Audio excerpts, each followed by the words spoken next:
Parti MCA mencadangkan agar kerajaan perlu memperkasakan sistem kehakiman negara, termasuk penubuhan Suruhanjaya Kehakiman yang benar-benar bebas, supaya isu pelantikan dan kenaikan pangkat hakim dapat dijalankan dengan tulus dan adil. Seterusnya, Kerajaan Barisan Nasional harus memperkasakan sistem kehakiman yang benar-benar meyakinkan semula rakyat.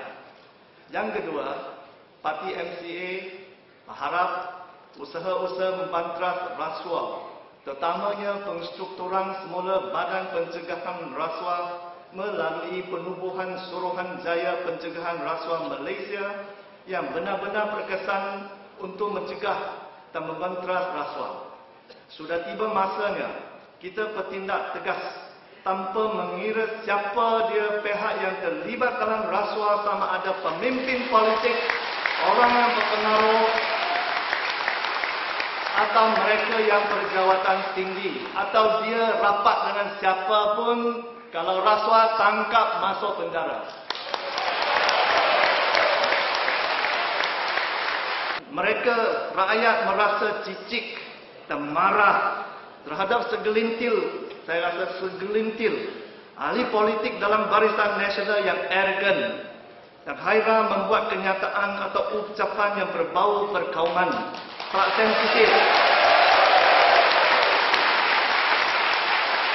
atau suka mengugut kaum atau orang lain, selalu bagi amaran ugutan. Terdapat juga ada di antara ahli politik yang nampak kaya raya tidak lama selepas mereka memegang jawatan parti atau memegang jawatan ahli majlis pihak berkuasa tempatan atau pihak berkuasa yang lain. Jadi, dan hari ini harga petrol dah turun sampai kurang $70. Harga barang masih tak turun.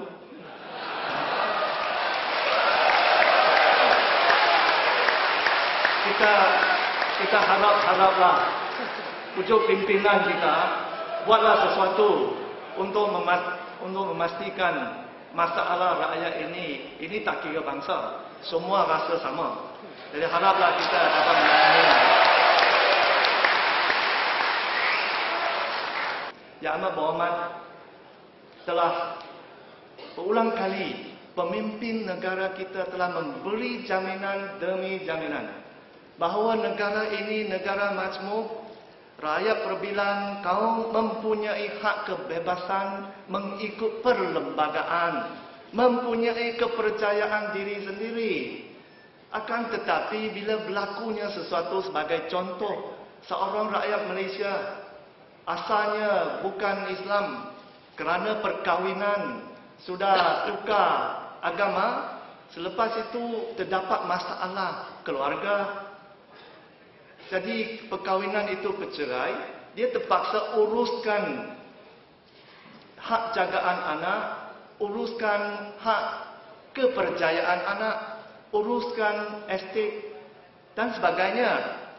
Tetapi perkara-perkara seperti ini bila dirujuk pada pihak berkuasa, dia outcome atau cara dikendali macam tak boleh diselesai ikut prinsip kebebasan keagamaan.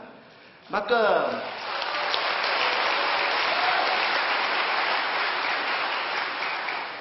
saya tidak ada masalah tentang pucuk pimpinan kita. Sebenarnya Datuk Seri Paklah, Datuk Seri Najib semasa di Kabinet atau di Barisan Nasional tak banyak memberi nasihat dan juga pandangan yang amat terbuka dan adil. Problem is not with the leadership. The problem is with the people on the ground.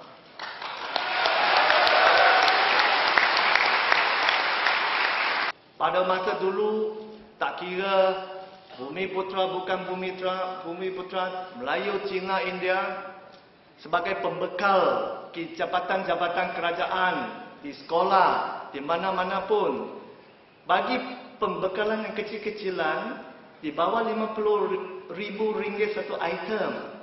Siapa pun boleh buat bisnes itu. Mereka yang dah biasa amalan ini, tapi tiba-tiba pada penghujung 2006, satu sirkular keluar oleh kementerian. Kata ini semua untuk Bumiputra sahaja. Orang lain keluar boleh. Tetapi saya ingin mengucapkan terima kasih pada Yang Amat Berhormat Datuk Seri PM dan DPM. Bila MCA bawa perkara ini ke Kabinet, bila kita bawa perkara ini pada perhatian mereka, perkara ini telah dibetulkan. Data ini telah dibetulkan. Begitu juga, apabila kita semua dah berusaha cuba nak memulihkan ekonomi, menumbuhkan kadar ekonomi, menaikkan kadar pertumbuhan ekonomi dengan baik, kita nak menarik pelabur daripada luar. Ramai daripada masyarakat Cina, masyarakat India dan yang lain-lain telah menjemput, mempujuk pelabur asing masuk ke Malaysia. Usaha sama, buka kedai, buka specialty stores, buka ini aktiviti ekonomi secara distributive trade. Tiba-tiba mereka diberitahu secara lisan, kata ini kedai semua kena bagi 30% kepada Bumiputra. Mereka, ini usaha, bukan Bumiputra sendiri dapat jemput orang luar masuk kerana dia ada franchise, dia ada patent right. Bila ini dah jalankan aktiviti, tiba-tiba diberitahu secara lisan, from now on, bagi you sampai hujung tahun, ataupun bagi lagi 1 tahun, kalau equity ini tak selesai, tak boleh lanjut lesen. These were the things happening before, and it's still happening. Sebelum pilihan raya umum pada 8 Mac, kerajaan telah meluluskan pembinaan 6 buah SJKC baru dan 13 buah SJKC untuk dipindah. MCA mencadangkan supaya kerajaan membiayai semua kos pembinaan dan seterusnya membina semua sekolah ini dengan secepat mungkin. MCA tak mampu lagi nak pergi kutip derma. Kita tak boleh kutip derma lagi.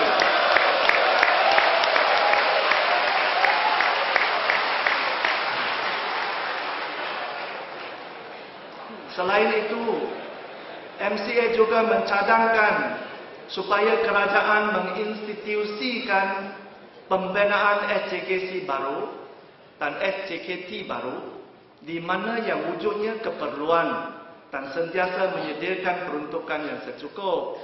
Tak payah sampai MCA setiap kali buat bising baru timbang. Institusikan ialah, tak payah ibu bapa marah MCA, marah MIC. Kita pergi cakap-cakap, barulah timbang-timbang.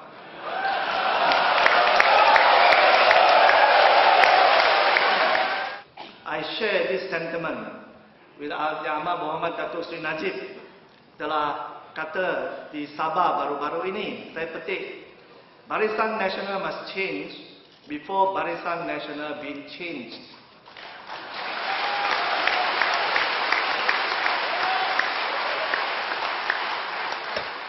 Saya ingin mengambil kesempatan ini untuk menyampaikan setinggi-tinggi penghargaan, jutaan terima kasih pada Yang Amat Berhormat Datuk Seri Abdullah Haji Ahmad Badawi atas segala bantuan, sokongan, keprihatinan terhadap MCA selama ini.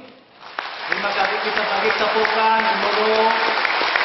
Can we stand up to thank our Prime Minister for all that he has done? Thank you, terima kasih banyak.